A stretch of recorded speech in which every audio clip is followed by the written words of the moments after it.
हाय, कैसे हैं आप सब? स्वागत है आपका द अवधि कनेक्शन चैनल के दूसरे series that's how I felt के पहले एपिसोड में। कई दिनों से मैं ये सोच रहा था कि आप लोगों के साथ कुछ ऐसे किस्सों को शेयर किया जाए जो अपने आप में ही इंस्पायरिंग और मोटिवेटिंग हो, और मैं आप लोगों से इंटरेक्ट करके ये भी देखना चाहता था कि आखिर ऐसे किस्से हमारे लाइफ में कितने कॉमन होते हैं।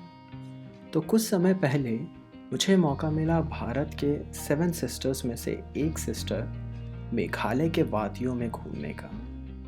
2 पहियों में सवार होकर उन वादियों के टेढ़े मेढ़े रास्तों पर गश्त लगाने का। तो ऐसे ही गश्त लगाते लगाते मैं एक दिन बहुत ही मशहूर टूरिस्ट डेस्टिनेशन है मेघालय का, जिसे चेरापूंजी कहा जाता है।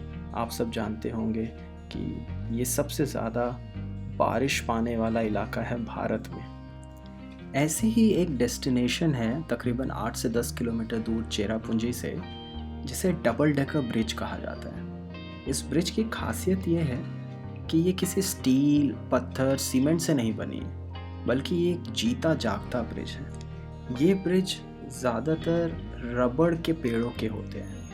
जो वहाँ के मूल निवासी थे, उन्होंने क्या किया, 2 रबड़ पेड़ जो नदी के इस पार एंड उस पार थे, उन्हें आपस में एक डायरेक्शन दे दिया, जिसकी वजह से आपस में उन 2 पेड़ों के रूट्स जुड़कर एक ब्रिज बन गया।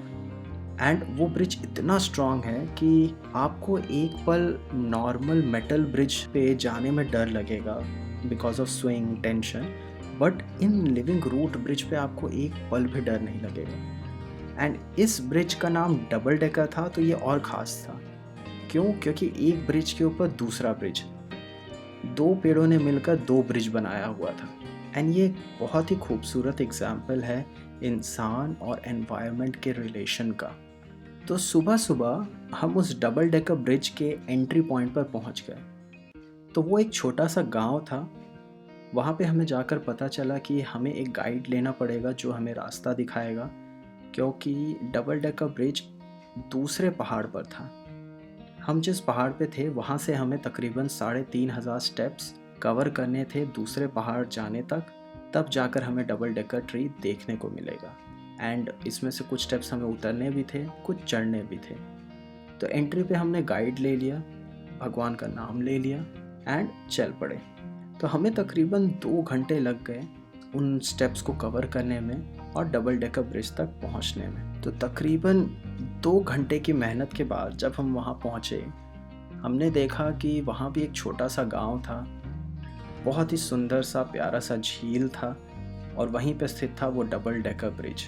तो हमने जल्दी से कुछ पिक्स क्लिक किए, झील में डुबकी लगाई, और इतने में ही हमारे गाइड भाई साहब ने हमें कहा कि अब हमें वापस चलना होगा, क्योंकि हमें शाम से पहले वापस 3,500 स्टेप्स कवर करके एंट्री पॉइंट की तरफ जाना था। तो 1-1.5 घंटा वहाँ बिताने के बाद हम वापस निकल पड़े। एंड हम पहले नहीं समझ पा रहे थे कि गाइड इतना हड़बड़ी क्यों करवा रहा था हमसे वापस चलने के लिए।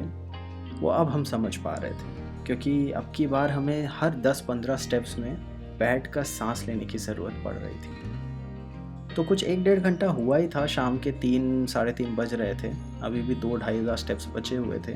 तो इतने में हम देखते हैं कि कुछ 8-10 बच्चे 10 से 15 साल की उम्र के बीच होंगे, स्कूल यूनिफॉर्म में थे एंड वो नीचे की तरफ आ रहे थे, मतलब टूवर्ड्स डबल डेकर ब्रिज आ रहे थे। तो हमने गाइड से पूछा कि इस वक्त इतने छोटे छोटे बच्चे यहाँ क्या कर रहे हैं, इन्हें तो वापस जाना चाहिए, ये रात हो जाएगा तो ये वापस कैसे जाएंगे। तो वो गाइड ने बताया कि ये बच्चे एक्चुअल में डबल डेकर ब्रिज वाला जो गांव था वहाँ रहते हैं, और इन्हें डेली स्कूल जाने के लिए उस डबल डेकर ब्रिज से 3,000 स्टेप्स कवर करके ऊपर आकर बस पकड़ के चेरापूंजी के एक स्कूल में जाना होता है। And that to 6 days of a week. मैं इस बात को सुनकर दंग रह गया कि ये कैसे पॉसिबल है, वो भी इन छोटे छोटे बच्चों के लिए।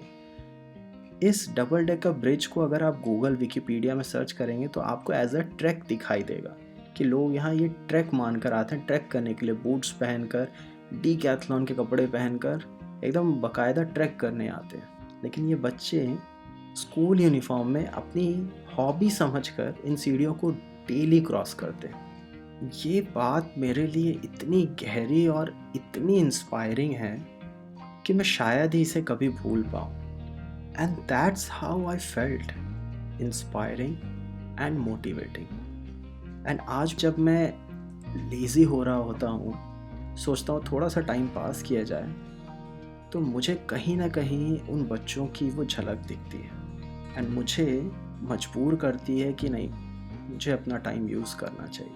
मुझे अपनी इस मेघालय की ट्रिप को अगर समराइज़ करना हो ना, तो मुझे उन बच्चों की मेहनत दिखती है एंड उनके स्कूल जाने में जो जज्बा है वो दिखता है। ऐसे कई सारे किस्से होंगे जो आप और हमने अपने डेली लाइफ में देखे होंगे। ये कहीं ना कहीं हमारे जहन में दफन होकर रह जाती है। क्या आप मेरी इस बात से सहमत हैं?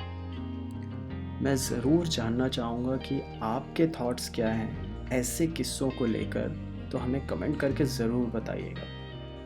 तब तक के लिए मिलते हैं ठीक कल 8 बजे एक नए एपिसोड के साथ। Take care and bye.